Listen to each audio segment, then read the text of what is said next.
ৰাজ্যৰ দলৰ লগত যোগাযোগ কৰিছে বিজেপি দলৰ দুজন বিধায়কে। তাৰপিছত কংগ্ৰেছ দলৰ কেইবাজন বিধায়কে আমাৰ লগত কথা পাতি আছে। অসম গণ পৰিষদৰ বিধায়কে কথা পাতি আছে আৰু AIDFৰতো কেইবাজন বিধায়কে কথা পাতি আছে। ৰাজ্যৰ দললৈ কেইবাজনো বিধায়ক অহাৰ কাৰণে তেখেতসকলে কথা বাৰ্তা পাতি আছে আৰু মই আপোনালোকক নিশ্চিতকৈ ক'ব পাৰোঁ যে 2026 চনৰ অসম বিধানসভা নিৰ্বাচনৰ পূৰ্বে এই আটাইকেইটা মই যি চাৰিটা দলৰ নাম ক'লোঁ, বিজেপি, অসম গণ পৰিষদ, AIDF আৰু কংগ্ৰেছ, এই চাৰিওটা দলৰ পৰা বৰ্তমান হৈ থকা বিধায়কৰ কেইবাজনেও আমাৰ দলত যোগদান কৰিব। সেই সম্পৰ্কে আমাৰ মাজত কথা বাৰ্তা মোৰ লগত যোগাযোগ চলি আছে।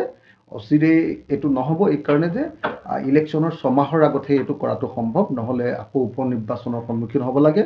যাতে উপ নিৰ্বাচনৰ সন্মুখীন হ'ব নালাগে তাৰ কাৰণে অলপ পলম কৰা হৈছে, কিন্তু এইটো নিশ্চিত যে কেইবাজনো বিধায়কে, শাসক আৰু বিৰোধী কেইবাজনো বিধায়কে আমাৰ দলত যোগদান কৰিবৰ কাৰণে আমাৰ লগত কথা বাৰ্তা অব্যাহত ৰাখিছে। ৰাজ্যৰ দলৰ লগত যোগাযোগ কৰিছে বিজেপি দলৰ দুজন বিধায়কে। তাৰপিছত কংগ্ৰেছ দলৰ কেইবাজন বিধায়কে আমাৰ লগত কথা পাতি আছে। অসম গণ পৰিষদৰ বিধায়কে কথা পাতি আছে আৰু AIDFৰতো কেইবাজন বিধায়কে কথা পাতি আছে।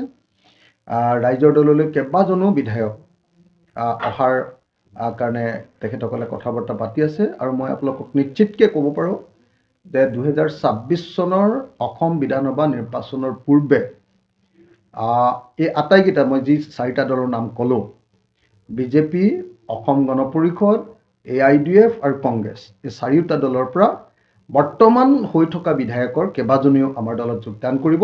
সেই সম্পৰ্কে আমাৰ মাজত কথা বাৰ্তা মোৰ লগত যোগাযোগ চলি আছে।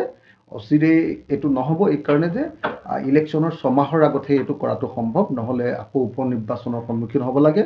যাতে উপ নিৰ্বাচনৰ সন্মুখীন হ'ব নালাগে তাৰ কাৰণে অলপ পলম কৰা হৈছে, কিন্তু এইটো নিশ্চিত যে কেইবাজনো বিধায়কে, শাসক আৰু বিৰোধী কেইবাজনো বিধায়কে আমাৰ দলত যোগদান কৰিবৰ কাৰণে আমাৰ লগত কথা বাৰ্তা অব্যাহত ৰাখিছে।